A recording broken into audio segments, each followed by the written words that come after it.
Dieu soit loué. Je vous invite à vous lever. Nous allons lire la parole de Dieu. Merci, merci Seigneur Jésus pour ta victoire, pour me sauver,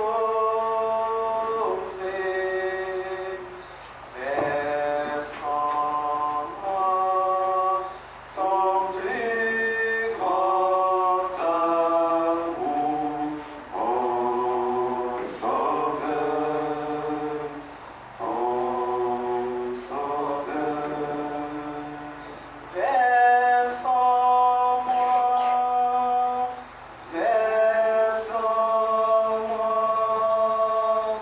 ton amour,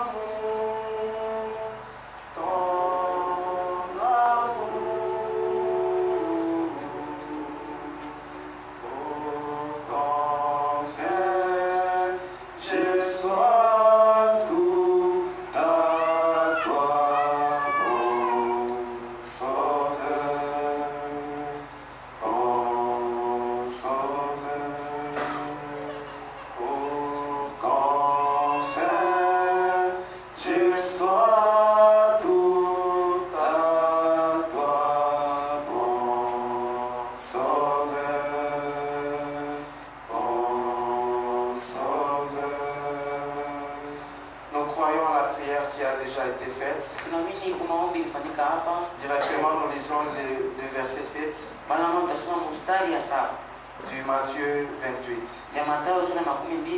Et allez promptement dire à ses disciples qu'il est ressuscité des morts. Amen, amen. Amen. Puisse le Seigneur ajouter ses bénédictions à sa parole. Vous pouvez vous asseoir. Et même ce soir, nous redisons toujours que Jésus est vainqueur. Amen, amen. Il n'est même pas comparable à qui que ce soit. Nous ne pouvons pas le comparer à Mahomet. Comme je l'ai dit hier, c'est quelqu'un qui ne savait ni lire ni écrire. Il était lui-même embrouillé et dans la confusion. Et regardez ce qu'il a semé. Mais notre Seigneur Jésus-Christ, un jour il était sous un arbre. On lui amena une femme qu'on avait attrapée en flagrant délit d'adultère. Amen, amen. On le lui a amené devant Jésus. Il était courbé à terre. Il écrivait. Ceux-là qui ont amené la femme, ils ont commencé à accuser. Seigneur, nous l'avons trouvé commettant adultère. Moïse nous a permis de lapider une telle femme. Et toi, qu'est-ce que tu dis d'elle? Il a répondu, c'est lui de vous qui est sans péché. Il soit le premier à jeter la pierre sur cette femme. Et la Bible dit qu'il s'est courbé. Il a commencé à écrire sur les formes. Amen, amen. Il a commencé à écrire sur les formes. Et chacun pouvait lire ce qu'il écrivait. Il pouvait voir son péché et s'en aller. Il pouvait voir son péché et s'en aller. Jusqu'à ce que la femme est restée seule devant Jésus. Et Jésus l'a regardé et il a dit, femme, où sont ceux qui t'accusaient? Seigneur, il n'y a personne. Personne n'a pu me lapider. Il a dit, moi non plus je ne te condamne. Va et ne pêche plus. C'était notre Seigneur Jésus-Christ. Il pouvait écrire, mais il n'a jamais été sur le banc de l'école. Et même un jour, à l'âge de 12 ans, il était dans la synagogue, parmi les docteurs de la loi. Il leur prêchait, il leur enseignait la parole. Et ils étaient étonnés. Celui-ci n'a même pas étudié. D'où lui vient toute cette intelligence? Amen, amen. Il a prouvé qu'il est Dieu. Amen, amen. Il n'a pas besoin d'aller à l'école pour apprendre à lire. Non, mais il est le créateur, l'auteur de toutes les langues. Il comprend toutes les langues. Il n'y a aucune langue inconnue devant Dieu. Même si tu conçois ta propre langue là où tu es, tu conçois ta propre langue dans ton téléphone, tu conçois ta propre langue, tu penses que personne d'autre ne connaît, mais Dieu le connaît. Amen, amen. Et c'était ça notre Seigneur Jésus-Christ. Il était plus qu'un homme. Il l'a prouvé. Et hier nous étions en train de parler de Lazare. Amen, amen. Un jour, lorsque Lazare, son ami, était mort, Jésus était allé devant la tombe de Lazare. Et quand il est arrivé là, en tant qu'homme, la Bible dit qu'il a pleuré. Oui, parce qu'il l'aimait. Comme il t'aime aussi ce soir. Amen, amen. Il t'aime aussi ce soir. Et d'un amour inaltérable. Amen, amen. Mais parfois c'est toi qui n'aimes pas Dieu. Par ta vie, par ton comportement. Quand tu voles, tu n'aimes pas Jésus. Quand tu commets adultère, tu n'aimes pas Jésus. Quand tu mens, tu n'aimes pas Jésus. Quand tu critiques, tu n'aimes pas Jésus. Quand tu t'absentes à l'église, tu n'aimes pas Jésus. Mais lui, il t'aime. Malgré tout cela. Amen, amen. Ce qu'il n'aime pas, c'est le péché. Et Jésus a dit, si vous m'aimez, gardez mes commandements. Bien-aimés frères et sœurs, aimer le Seigneur, c'est garder ses commandements. Voilà pourquoi il a dit à ceux qui gardent ses commandements, si mes paroles demeurent en vous et que je demeure en vous, alors demandez tout ce que vous voudrez et cela vous sera accordé. Amen, amen.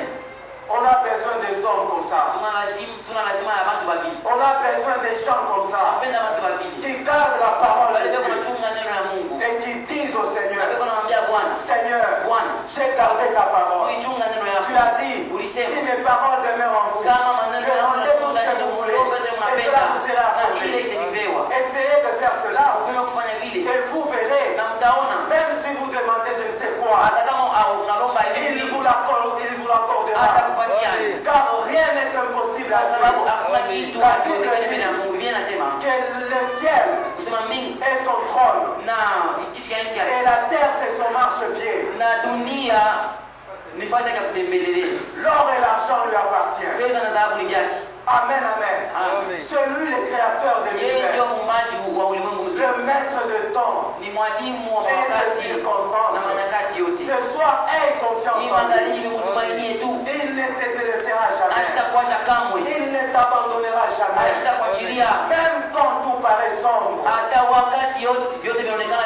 même quand tout est fini, avec lui, rien n'est jamais fini.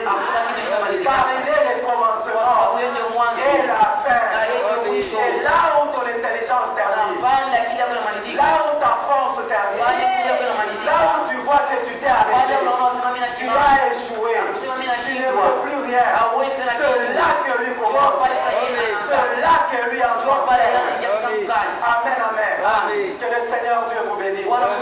Et un jour, ses disciples étaient dans la barque sur la mer. Il traversait de l'autre côté. Et Jésus était resté pour renvoyer la foule. Quand la tempête s'est levée, nous pouvons lire dans Matthieu 14, à partir du verset 22. Aussitôt Aussitôt après, il obligea les disciples à monter dans la barque et à passer avant lui de l'autre côté, pendant qu'il renverrait la foule.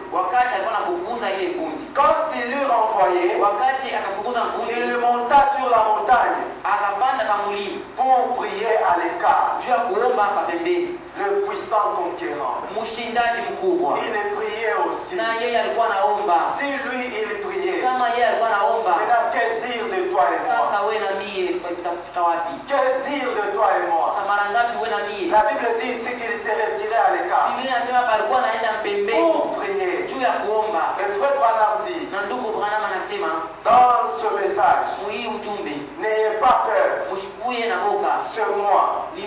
J'ai oublié le paragraphe. Il a dit c'est que l'Église a besoin, c'est le réveil pour des heures de prière qui durent toute la nuit. Amen, amen. Voilà ce que l'Église a besoin. Le réveil pour des heures de prière qui durent toute la nuit. Mais combien suit la prière aussi? Si d'abord la prière de l'Église, ils ne viennent pas. Maintenant on peut se poser la question, est-ce qu'à la maison ils se retirent pour prier? Mais lui le puissant conquérant, il priait car il savait que la prière c'est une force. Oui mais bien aimé, c'est l'arme la plus puissante. Et ce soir vous êtes heureux de ce que vous avez pu manier cette arme. Amen, amen. Vous êtes ici depuis 11 heures pour prier. Et pour cela vous êtes forts. Et voyez que tout cela vous avez demandé, Dieu vous l'accorde. Et même dans sa bonté, Dieu nous donne au-delà de ce que nous lui demandons. C'est ce Dieu que toi tu vas refuser de prier. C'est ce Dieu que tu fuis de prier. Non mais bien aimé, il se retira à l'écart pour prier. Et comme le soir était venu, il était là seul. Il était là seul. La barque, déjà au milieu de la mer, était battue par le flot, car le vent était contraire.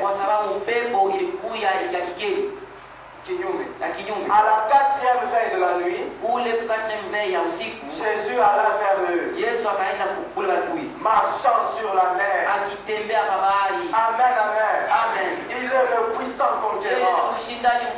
Il a pu marcher sur les eaux ces jours-là, car c'était lui. Dans Genèse 1, au verset 1, la Bible dit, au commencement Dieu créa les cieux de la terre. Et au verset 2, la terre était informe de vie. Et l'esprit de l'Éternel, l'esprit de Dieu, se mouvait au-dessus des eaux. Amen, amen. C'était la même personne. Et quand les disciples l'ont vu, quand les disciples le virent marcher sur la mer, ils furent troublés, car ils n'avaient jamais vu personne marcher sur la mer. C'est extraordinaire. Et Jésus est extraordinaire. Et dire, c'est un fantôme. Et dans leur frayeur, ils poussèrent des cris. Dans leur frayeur, ils poussèrent des cris. Jésus leur dit aussitôt, rassurez-vous, c'est moi, n'ayez pas peur. Amen, amen. Église de Kamasaka, rassurez-vous que celui qui est nié, et n'ayez pas peur. Amen, amen. Voilà ce dont nous avons besoin aujourd'hui. Nous avons besoin des hommes qui se tiennent sur ce que Dieu a dit. Des hommes qui sont sûrs de la parole de Dieu. Ils sont sûrs de la puissance de Dieu. Amen, amen. La puissance de Dieu dépasse tout entendement. De même que Dieu est infini, de même sa puissance est infinie. Il leur dit rassurez-vous, seulement, et n'ayez pas peur. Notre plus grand ennemi, c'est la peur. Et Satan sait ce que la peur peut causer. C'est que la peur peut empêcher à un homme d'obtenir. Voilà pourquoi il manie cette arme pour empêcher les hommes à accéder à la gloire de Dieu. Amen, amen. C'est par la peur. Si les gens aujourd'hui ne peuvent pas expérimenter Dieu, si les gens aujourd'hui ils ne peuvent pas prendre Dieu au mot, frère, Dieu n'est pas un homme pour mentir. Il a besoin des hommes courageux. Des hommes courageux. Comme Shadrach. Comme Meshach et Abednego. Frère, ils étaient courageux. Devant le roi, ils ont répondu: oh roi, vis éternellement. Mais pour ce qui est de nous prosterner devant cette idole, nous n'adorerons pas ton idole. Pas question. C'était des hommes courageux. Ils ont dit au roi, même si nous pouvons mourir dans cette forêt, notre Dieu va nous ressusciter. Et même il peut nous délivrer de la fournaise. Et vous avez vu ce qui était arrivé. Ce sont des hommes comme ça que Dieu a besoin. Il cherche des courageux, des hommes d'ordonner à ceux qui te tourmentent là de quitter. Et il va le faire. Tu peux demander à Jésus qu'il ordonne ta vie. Il le fera. Qu'il ordonne tout ce que tu désires. Il le fera. Car il est le Maître. Il a pu le faire pour Pierre. Amen, amen. Il peut le faire aussi pour toi. Car Pierre n'était pas un homme étrange. C'était un homme comme toi et moi. La seule chose qu'il avait, c'était la foi. Amen, amen. C'était la foi. Et tout ce qu'il a pu faire, c'était de demander au Seigneur: toi aussi, n'est-ce pas tu as la foi? N'est-ce pas tu as demandé au Seigneur? Il lui a dit: viens. Pierre sortit de la barque et marcha sur le eau.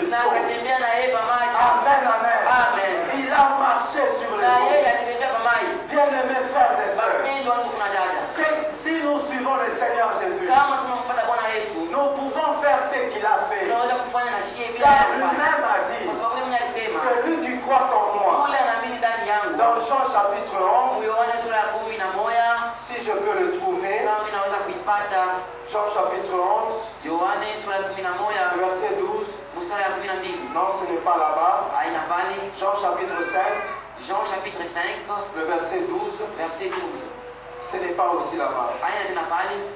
Le verset dit: mais celui qui croit en moi fera aussi les œuvres que je fais, et il en fera de plus grandes, parce que je m'en vais au Père. Pierre a cru. Et comme Jésus, il a marché sur les eaux. Et nous aussi, si nous croyons en ce puissant vainqueur, nous sommes aussi des vainqueurs. Amen, amen. Nous sommes aussi des vainqueurs. Maintenant écoutez. Mais voyant que le vent était contraire, il eut peur. Amen, amen. La peur, c'est l'ennemi de la foi. La peur, c'est l'ennemi de la foi.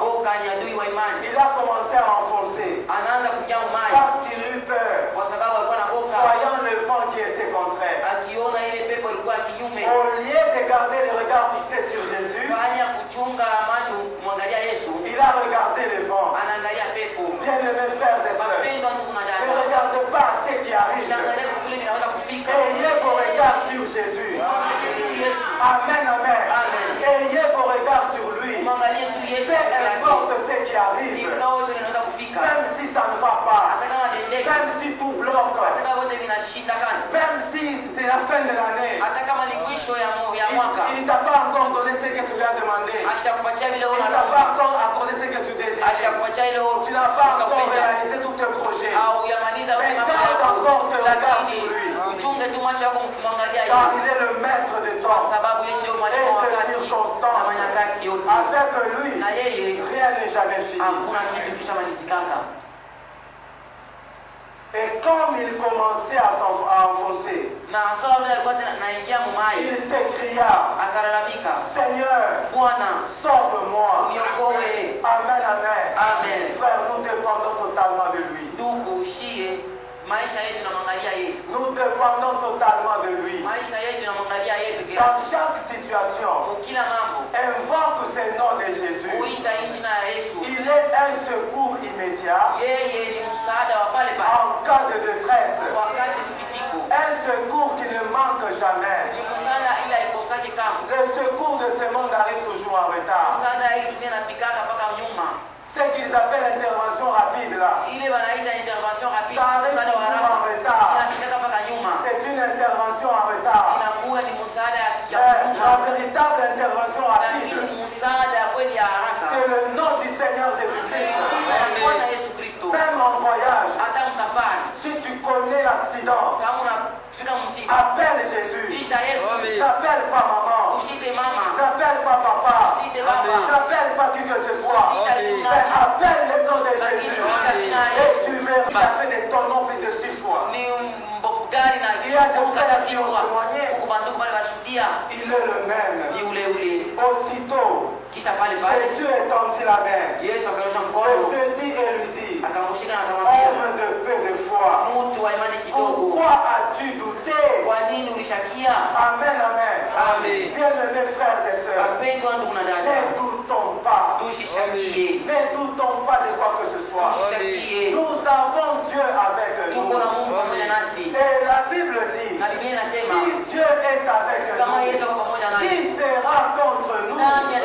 C'est pourquoi j'aime beaucoup David. Dans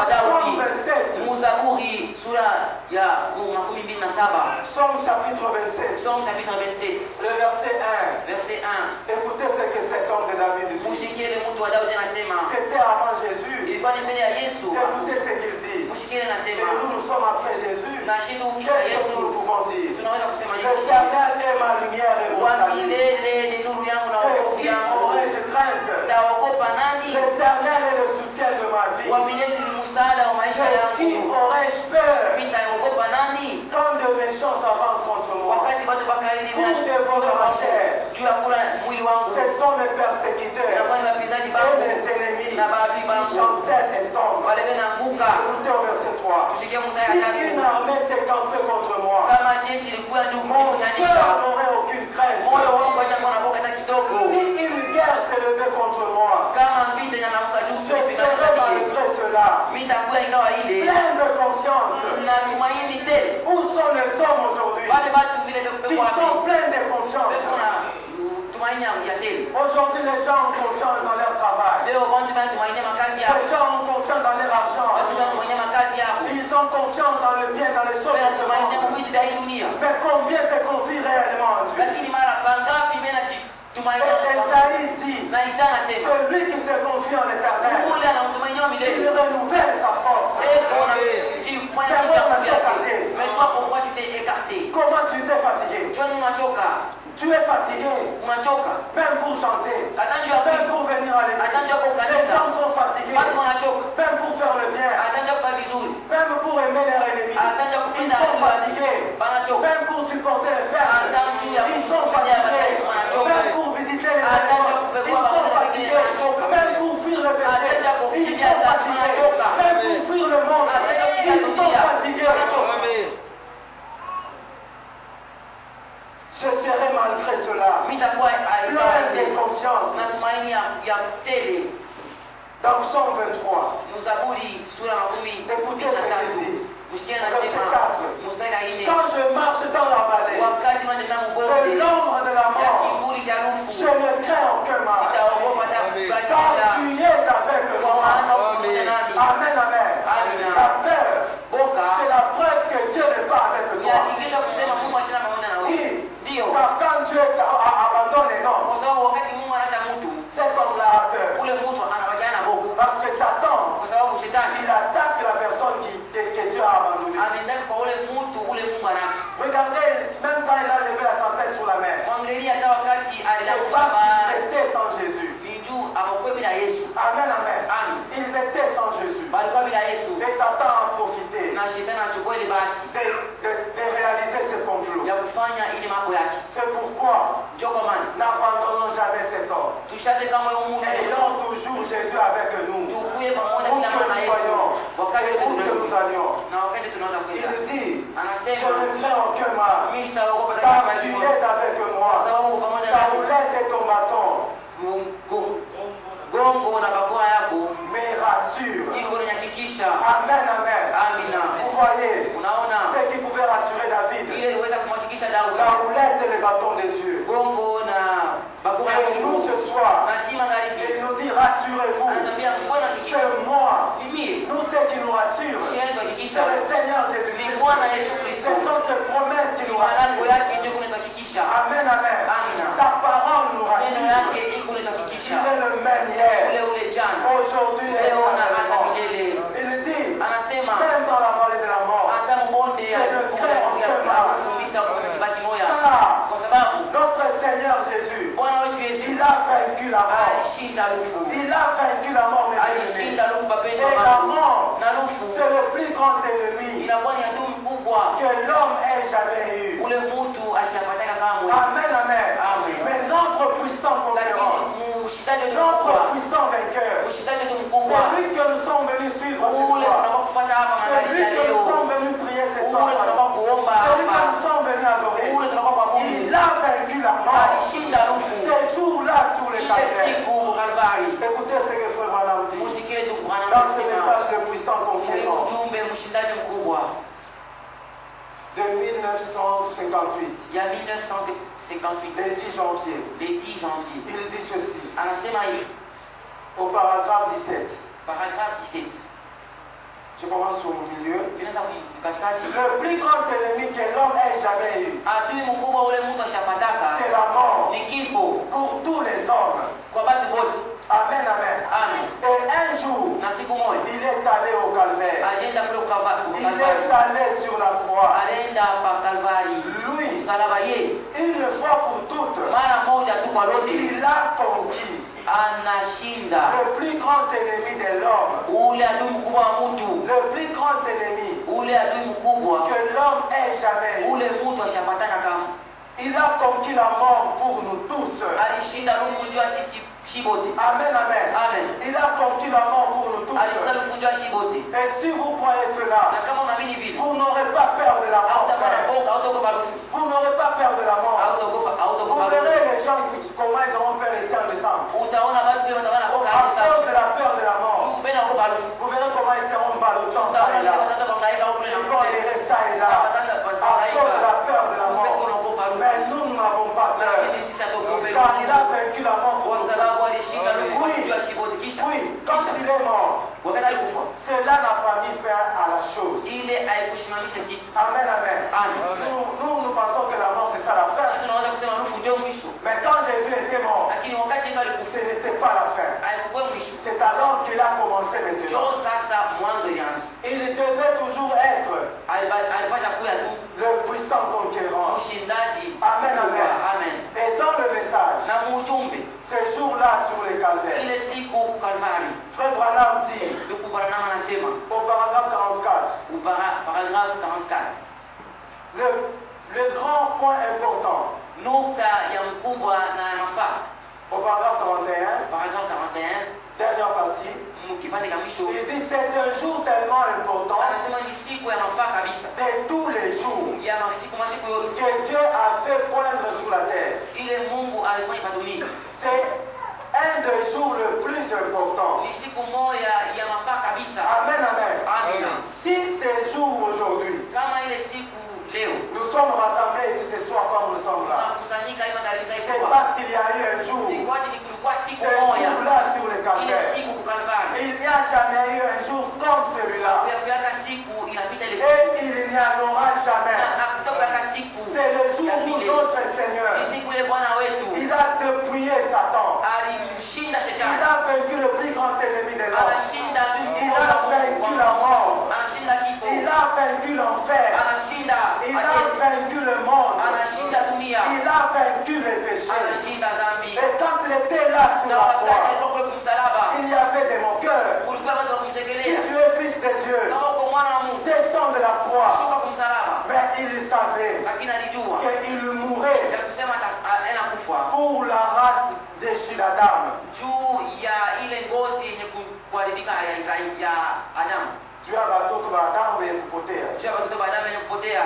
Il savait pour les buts pour lesquels il mourait. Alijua kifukuzio kila alikuwa anafanya. Voilà pourquoi il ne pouvait pas céder aux moqueries. Ndio kwa maana ashikwaje Il a kuma. prié. Lakini aliomba, Père, Bwana, pardonne-leur, wasamehe car ils ne savent pas ce qu'ils kwa font. sababu hawajui nini wanafanya. Et même le brigand qui était à côté de lui, Na hata watu wa karibu walikuwa pembeni yake. ils ont commencé à l'insulter. Wanaanza kumchambura kumtusi. Toi qui faisais des miracles, Wewe ulikuwa unafanya toi qui as miujiza. sauvé les autres, Wewe ulikuwa tu as umeniambia. ouvert les yeux des aveugles. Unafungula na macho ya Maintenant, sauve-toi toi-même. Sasa ujiokoe peke Et yako. puis après un temps, Kisha wakati kidogo le brigand un des brigands, mmoja wa wale makaidi il a eu une bonne pensée. anakuwa na wazo Il nzuri. a dit, mais cet homme ici, Anasema lakini huyu mtu il n'a rien fait de mal. kufanya kitu kibaya. Nous, nous méritons Sisi tunastahili ces sorts. hii kifo. Alors, il a commencé à recommander son ami. Sasa anaanza kumkemea mwenzake. Toi, tu ne crains pas Dieu. Wewe aogope Mungu.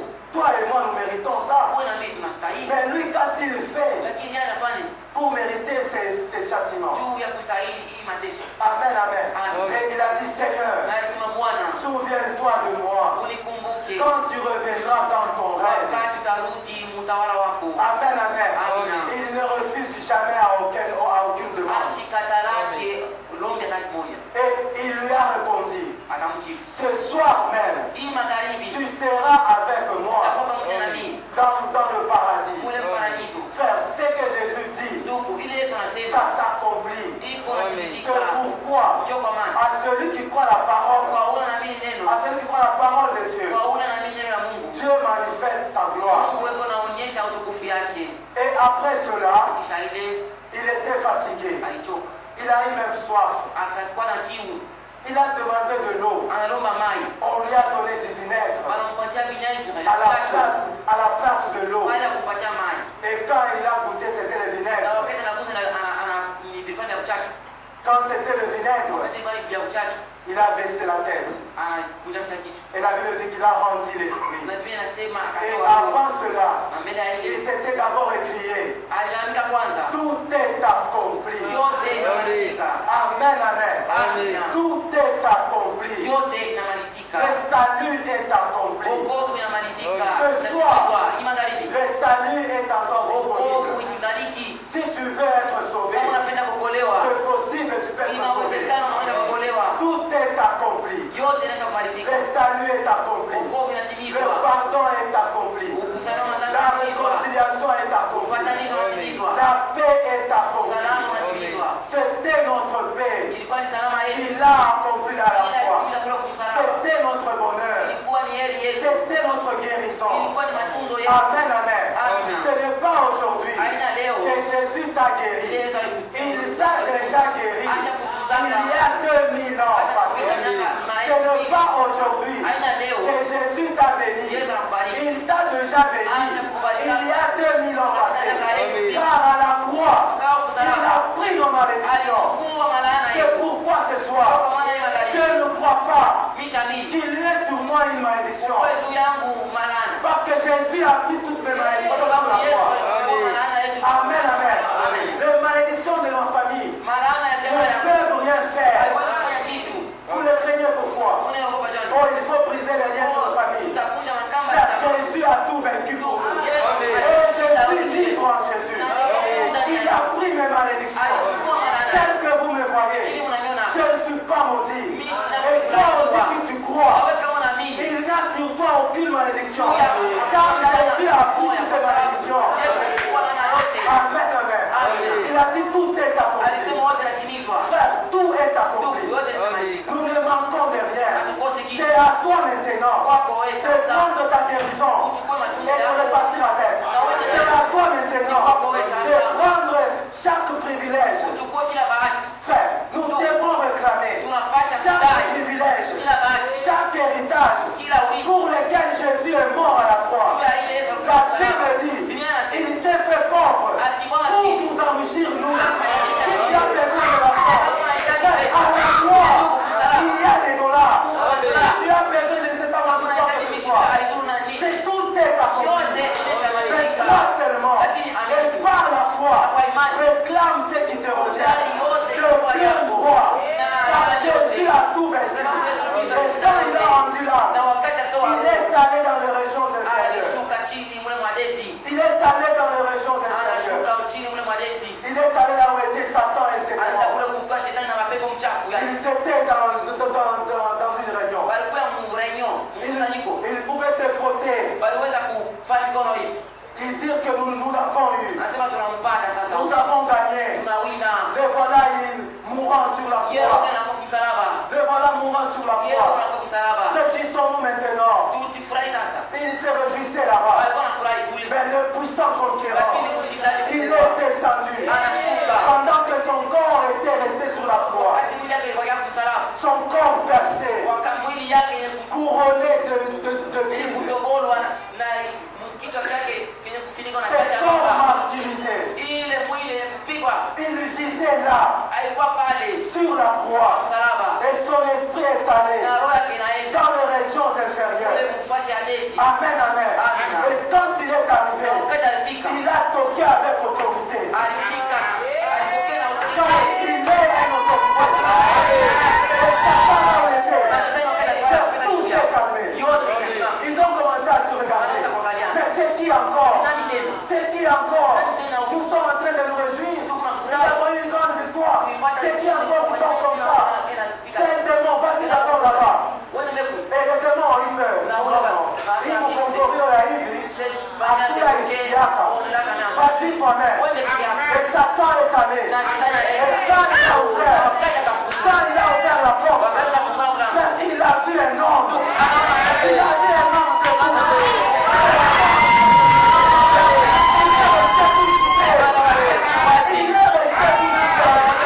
il pouvait dire à ses démons, qu'est-ce que je vois ici?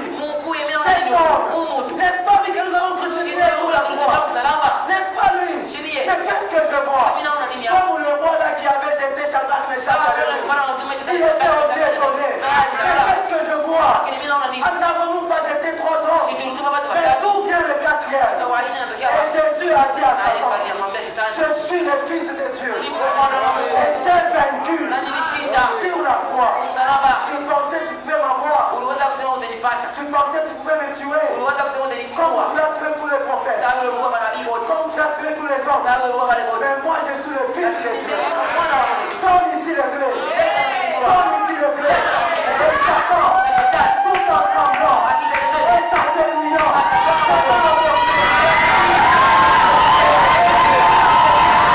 il a arraché la tête. Et il a écouté là-bas. Amen, amen. Il l'a dépouillé. Voilà pourquoi ce soir, Satan ne peut rien nous faire. Amen, amen. Ne le plaignez pas. Il est juste un épouvantail. Il est juste un épouvantail.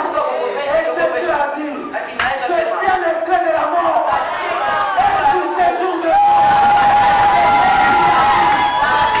puisque je vis, vous vivrez aussi. Amen, amen. Quel que soit ce que le médecin a dit, que tu ne verras pas 2025. Frère, il y a le plus grand des médecins. Et tu te dis ce soir, puisque je vis, et vous vivrez aussi. Alors, quand il a pris les clés, il est allé prêcher aux hommes qui étaient en prison. Amen, amen. Il est allé là où il y avait les âmes. Il est allé prêcher à ceux-là qui avaient refusé d'obéir au message de Noé. À ceux-là qui avaient refusé d'obéir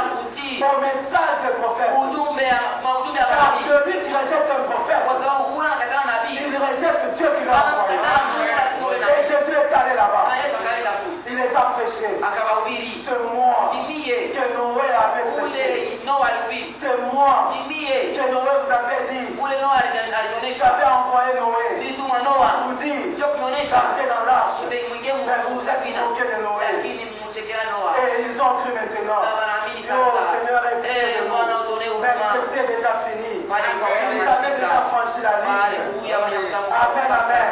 C'est pourquoi prends garde toi aussi.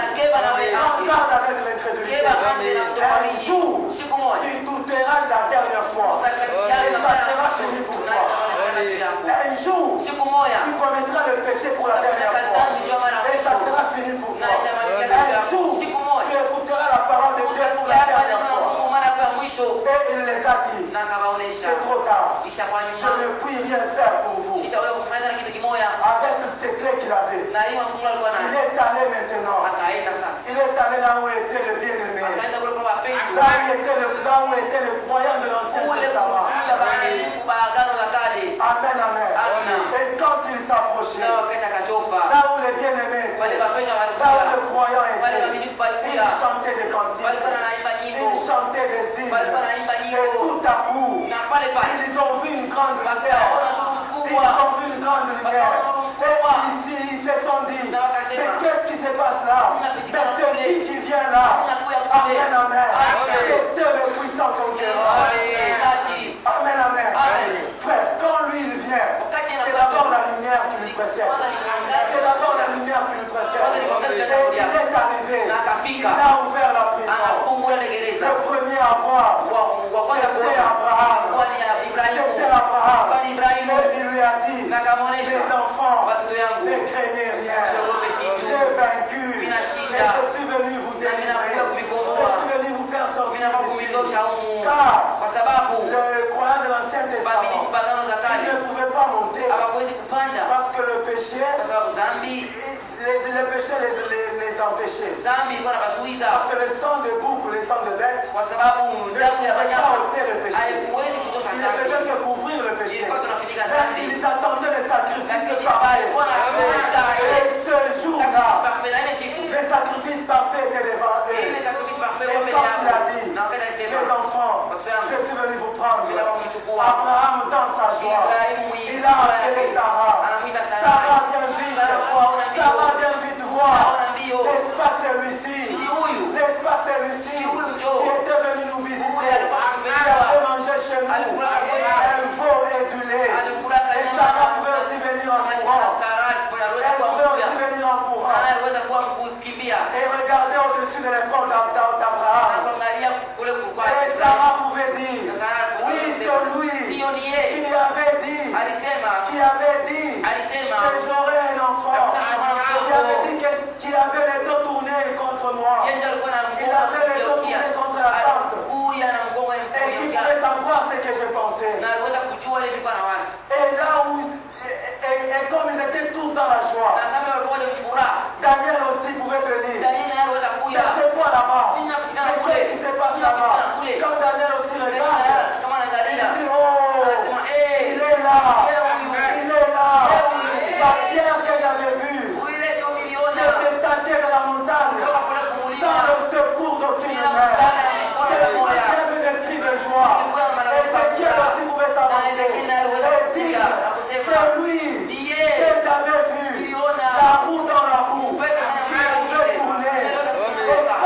Abraham pouvait dire, Seigneur, accorde-nous d'abord de faire un petit tour dans la vie.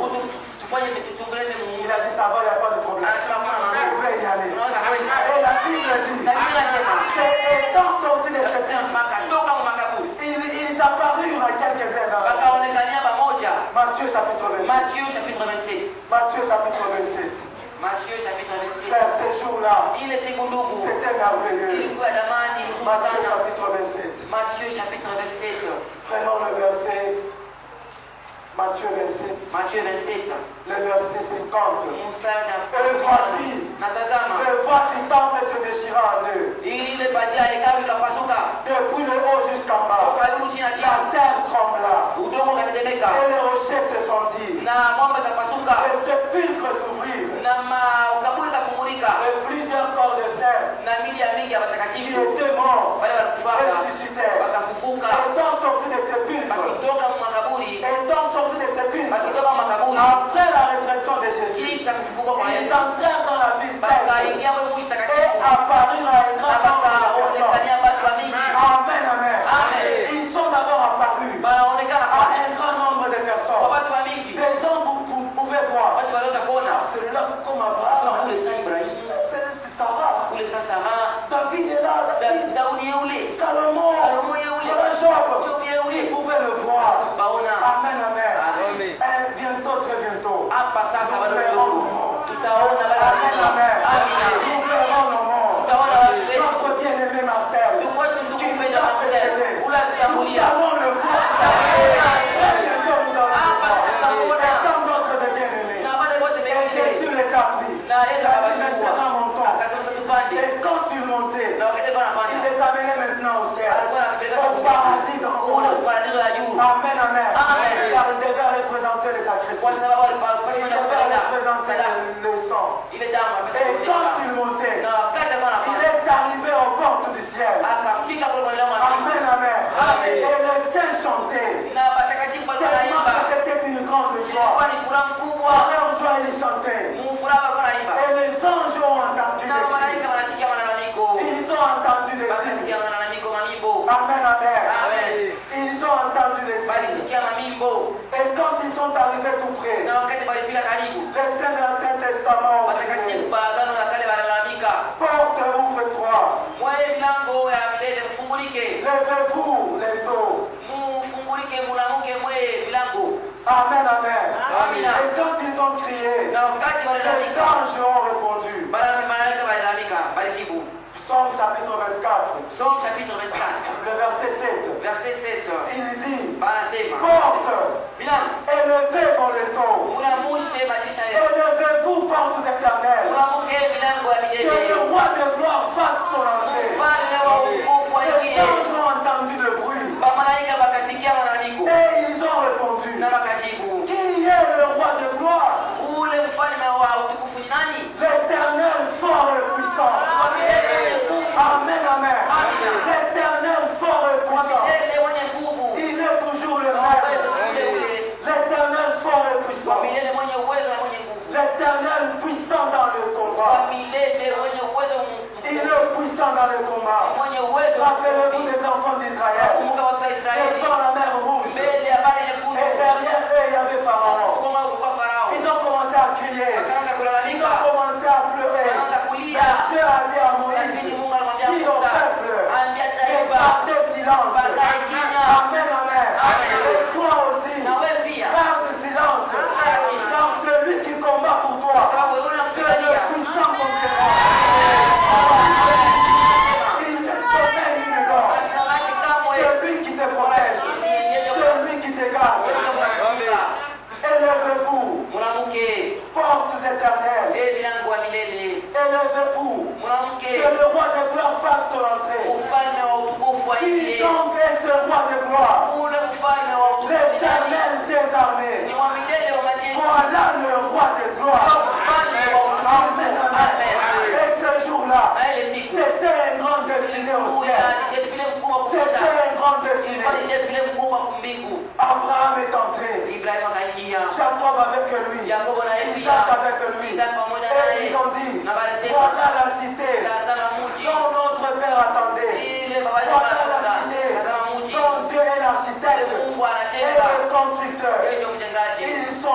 entrés et il les a laissés au paradis d'en haut.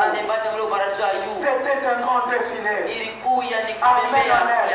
Et un de ces 4 matins, nous aussi qui croyons, en cet homme, nous allons défiler au ciel. Voilà le prix que tu exigeais. Voilà le prix que tu demandais. Car tous ont péché et sont privés de la gloire de Dieu. Et sont privés de la gloire de Dieu. Il fallait un sang juste. Il fallait un sang sans péché. Et c'est pourquoi Dieu s'est fait homme lui-même. Et il est descendu sur terre pour accomplir lui-même le prix qu'il exigeait. Car sans effusion de sang, il n'y a pas de pardon de péché. Voilà ce que le prix qui était exigé. Et il a présenté le prix. Et le Père lui a dit, il lui a dit, assieds-toi ici à ma car ton éternel. Et dans Philippiens chapitre 2, le verset 8, écoutez ce que la Bible dit. Et Dieu l'a élevé au-dessus de tout. Il lui a donné un nom qui est au-dessus de tout nom. Philippiens chapitre 2. Philippiens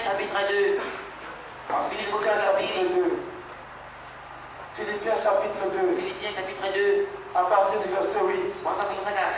Écoutez ce que la Bible dit. Il s'est humilié lui-même, se rendant obéissant jusqu'à la mort. Et même jusqu'à la mort de la croix. C'est pourquoi aussi Dieu l'a souverainement élevé. Et lui a donné le nom qui est au-dessus de tout nom. Enfin, au nom de Jésus, tout genou fléchisse dans les cieux, sur la terre et sous la terre, et que toute langue confesse que Jésus-Christ est Seigneur, à la gloire de Dieu le Père. Amen, amen. C'est pourquoi, enfin, qu'au nom de Jésus, tout genou fléchisse dans les cieux, sur la terre et sous la terre. Dieu l'a souverainement élevé. Il lui a donné un nom qui est au-dessus de tout nom. C'est pourquoi prends ces noms avec toi. Prends ces noms avec toi. Et ce soir, je m'attends aussi à cela. Je m'attends à cette résurrection. Il est l'ami fidèle. Il est le puissant conquérant. Et comme il a vaincu, écoutez la promesse qu'il a faite. Frère, il a donné son sang pour nous. Il a versé son sang pour nous. Car le salaire du péché, c'est la mort. Mais le don gratuit de Dieu, c'est la vie éternelle en Jésus-Christ notre Seigneur. Ce soir, si tu crois, tu seras sauvé. Amen, amen. Quels que soient tes péchés, quel que soit ce que tu as fait, Jésus a versé son sang pour toi. Et il a fait la promesse. Dans Apocalypse chapitre 3, le verset 21, nous terminons par ici. Celui qui vaincra, je le ferai asseoir avec moi sur mon trône, comme moi j'ai vaincu, et je suis assis avec mon Père sur son trône. Amen, amen. Qui veut le croire? Qui veut que Jésus lui donne sa victoire? Amen, amen. Toi qui es encore vaincu par le monde, toi qui es encore vaincu par le péché, ce soir Jésus veut te sauver. Ce soir il veut te donner sa victoire. Amen, amen. Si tu l'acceptes seulement, il va te sauver. Terminons avec 1 Corinthiens. Car il reste une minute si je ne me trompe pas. 1 Corinthiens chapitre 15.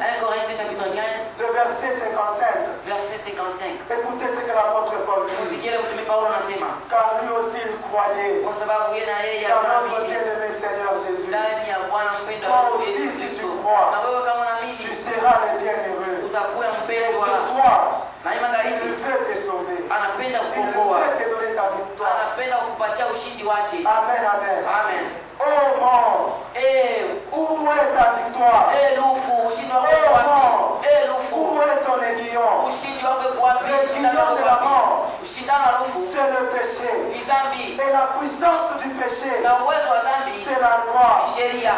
Mais grâce soit rendue à Dieu, Lakini sifa kwa Mungu qui nous donne la victoire ule kutupatia utukufu par ushindi notre Seigneur Jésus kupitia Bwana wetu Yesu Christ. Kristo. Amen, amen. Amen. Mais gloire soit rendue à Dieu, qui nous donne la victoire Ule kutupatia par ushindi notre Seigneur Jésus Christ. kupitia Bwana wetu Yesu Kristo. Veux-tu toi aussi? Na unapenda Si tu n'as pas encore accepté le kama Seigneur Jésus unamuitika Christ, Bwana Yesu veux-tu Kristo, aussi l'accepter? na unapenda kuitika Même ce soir, hata il magharibi, veut te donner sa victoire anapenda kupatia ushindi wake sur le péché, mazambi, sur la prostitution, ushinde usharati, sur le vol. ushinde Le mensonge. wizi, bongo. Il veut te donner la victoire. Anapenda kupatia Et utukufu Dieu nous donne la na victoire Mungu anatupatia dans utukufu toutes les choses. kila kitu. Voilà pourquoi Kwa maana nous sommes plus que vainqueurs uko zaidi ya par washindani Jésus